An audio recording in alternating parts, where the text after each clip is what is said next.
Hello friends, welcome to AI Flux. In this video, I'm going over some research that nVidia released this week that they'd like you to think is very boring and not very useful.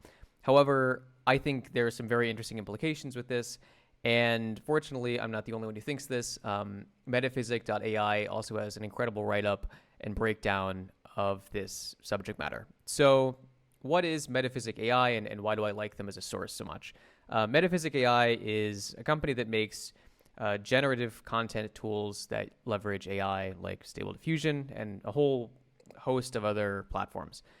They generally apply these in a few interesting Web3 applications, but their engineers are solid. They have very prescient thoughts on a lot of this work and the more recent research with Stable Diffusion. And yeah, so we're going to cover some other thoughts today and talk about a approach nVidia calls implicit warping, which is something that they've been working on for quite some time. You can see that this right up here comes all the way from 2018. They were calling some of these approaches some different things back then. It was more of a showcase of some of their hardware at the time.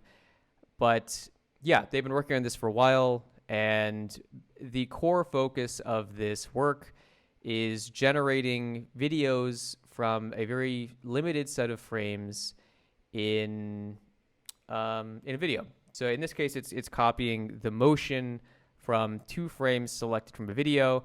And the way they made this so boring is their initial approach to scientifically kind of prove up how well this worked was to take 2 frames of a video from a different time and then recreate the motion that resulted in those frames. So recreating the source video.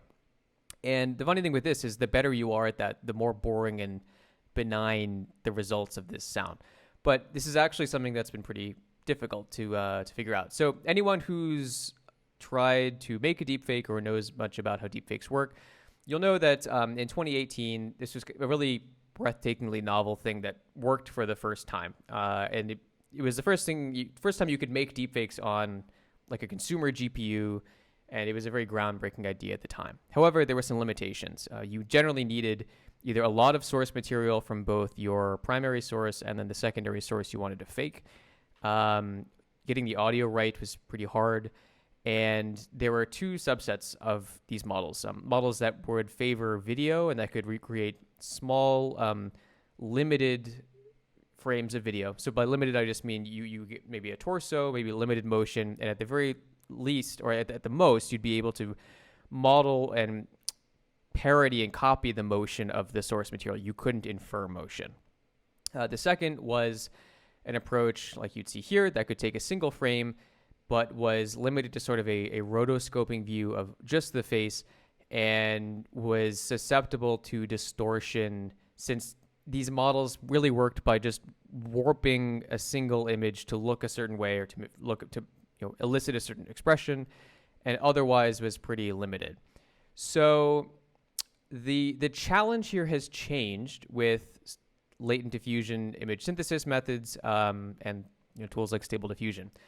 So the difference in the challenge here, it's twofold, because what nVidia is trying to do here is it's pretty different. They're saying, let's take 2 frames and then see what we can do with that if we could recreate the source. They've published this in a paper on Archive, which I'll link below. And they make it very clear that their whole idea here was to take 2 frames randomly selected and see if we can interpolate what happened between them, maybe a little outside of that. They were very careful to not overstate this, and a lot of the wording came off as them just being very conservative with what they wanted to show here.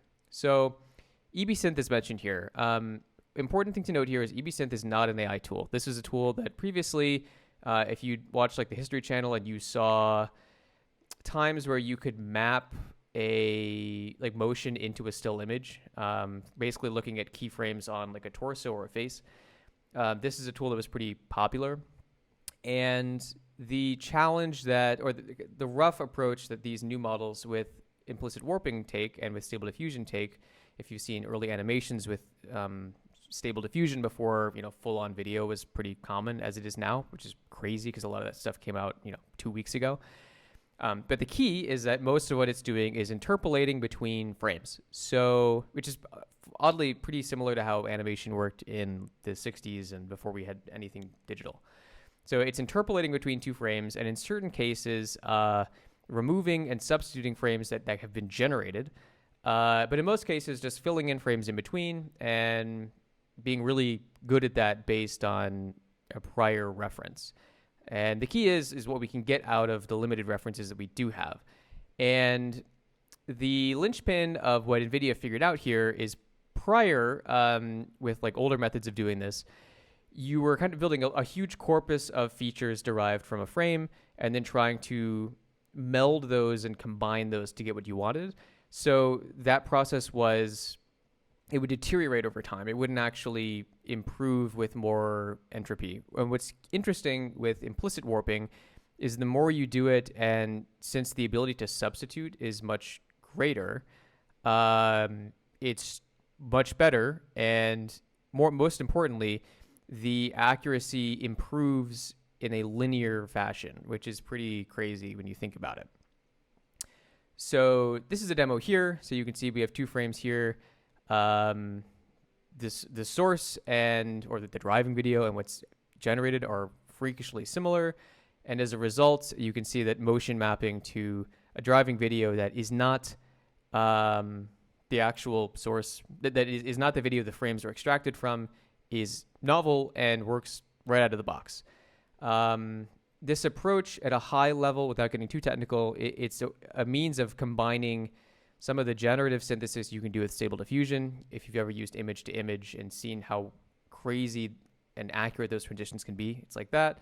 Using a similar kind of dumb, naive model of mapping keyframes and sort of key features as you would an EB synth. So these are some examples they have from Reddit of using this kind of naively. Not NVIDIA's model, but a model similar to it. So the development and method, it's iterative. You can see that the collection of key points is that's happening once, and there's sort of a reinforcing iterative process that goes through and actually creates the basis for which motion is mapped. This is mostly a mapping flow with two UNets that build the basis for that. And if you'd like to get a bit more into the weeds with this, let me know in the comments, but I'm not going to get too far into the weeds in this video. So high level, this is kind of how it works.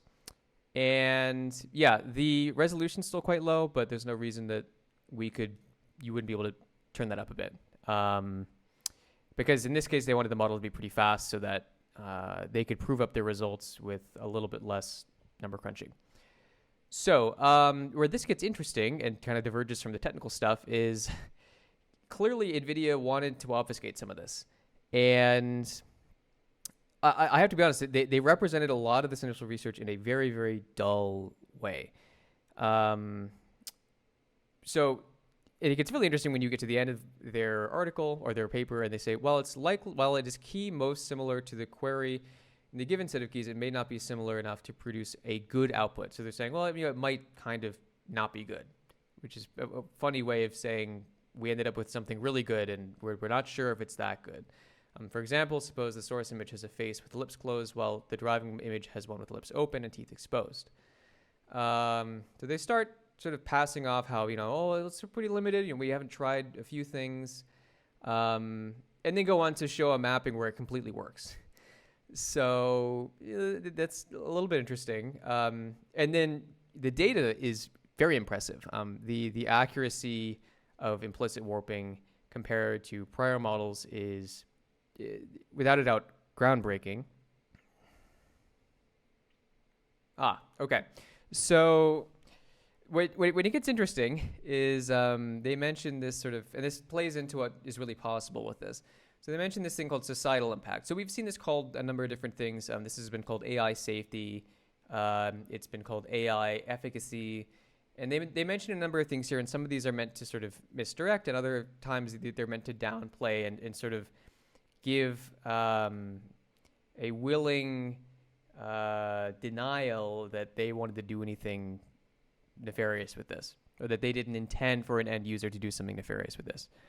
So they say, I'm just going to read it here. They say, our method has the potential for negative impact if used to create deepfakes, the dirty deepfake word.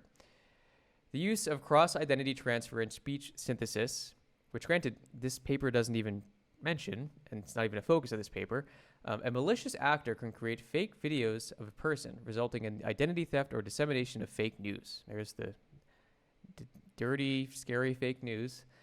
However, in controlled settings, the same technology can also be used for entertainment purposes. Okay, that's a very fine line.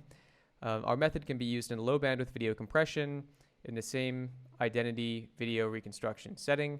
This can help improve video quality, and especially for regions with poor connectivity. So this is the ever-present and omnipresent scapegoat for any technology. You know, we can stream stuff to people who have bad internet. Yeah, because clearly this is what they were thinking with that. As our method generates outputs using source image features, we have not observed that they do not expect it to demonstrate any racial bias. So they're not worried. This is important. I'm not going to downplay that. This final bit here with racial bias. Google's done a lot of work with this. However, the thing that they're really freaked out about is it's really good at making deepfakes. That's the researcher way of saying, well, we don't want to say it's good for that, but it's pretty good for that. And Metaphysic.ai nails it on the head here. So what this means is it means that not only have we breached the prior challenge of, well, we can do faces or partial bodies or large bodies with very little confidence. So this model says we need a few frames and we can do both of those right out of the box, to an extent that you don't really even need a very good motion reference. So previously you would need an actor of a similar height with a similar perspective, with a similar lens distortion. But here you don't need any of that. So it says the value of this kind of approach and the extent to which keyframes may be difficult to produce, not something which the paper addresses, since the authors choose only to recreate existing footage. But clearly there are instances here where you could pretty easily say, well, you know, you've already accidentally shown that you can map motion to a different input. And they've shown here, you have more than half a person, and it's nearly, you know, if you showed me this without telling me it was generated, I would not have been able to tell you that. So they very subtly drop some in. So see, the different input, you have limbs being mapped, you have full body movement being mapped. Pretty interesting. Yeah, so then they say reproducing some kind of extraordinary figure in an adequate number of poses to populate the keyframe necessary for complex motion may involve, for instance, the elaborate construction of CGI models, training, such and such and such. However, implicit warping kind of removes that whole challenge and allows you to pipeline it. So it means you can use existing tools to make this incredibly fast without needing a lot of inference, and to an extent, not really needing a lot of computation, because you can do a lot of this on the client side. It can just be inferred in, say, 6 frames as opposed to 2 frames, or a few more frames just to indicate which kind of transitions you like in terms of motion. And this also applies to lips, facial expressions, and expressions that have to do with natural language. So having a clip and adapting it to multiple languages with very different facial and mouth movements would also be somewhat trivial. And the biggest one is this makes it much easier to take very few frames and make much longer deep-faked content than we would see before. Because, you know, if you need 2 frames to generate 30 seconds, the same rule applies in a linear fashion if you want 10 minutes of video, 30 minutes of video, an hour of video, etc. You start getting into a point where you could do something that is live, because a lot of people would think, well, there's no way you had CGI effortlessly work for 2 hours. And we've seen other models that can do very impressive things. So another interesting chapter or mark in the book of what is safe AI and what companies like this are willing to publicly kind of admit and then gloat about. Because what's interesting with research is, you know, in earlier, like at the very beginning of October, end of September more so, you saw these like grandiose, massive claims of, you know, these really impressive things. And it's funny that now you see this research that's very conservative, it's very downplayed and dull. And you have to wonder what is driving that, right? Is it some of the things that the U.S. government has said in relation to AI safety? Is it researchers wanting to be careful not letting the genie out of the bottle? Is it them being kind of worried or reacting to some of the comments that Sam Altman made this past week, where he sat down and kind of went over some of OpenAI's high-level goals and sort of values, which I think are incredibly hypocritical, because for them to claim to be transparent and open source and not profiteering off a lot of this technology, it's ironic that they built DALL-E and then kind of hand over fist just sold it to Microsoft because they thought it would be cool. And good, they can do whatever they want, but an interesting point, I think. So as always, I hope you learned something. If you have questions or want to see some more in-depth content regarding implicit warping, please leave a comment below or drop us an email. We're officially starting a mailing list, so if you'd like to be on our probably like bi-daily, maybe like 3 times a week email with interesting stuff we find that we weren't able to cover here on the channel, we'll have a link for that shortly. Maybe not in this video, but we'll add it once we figure that out. And yeah, I hope you guys have a good rest of your day.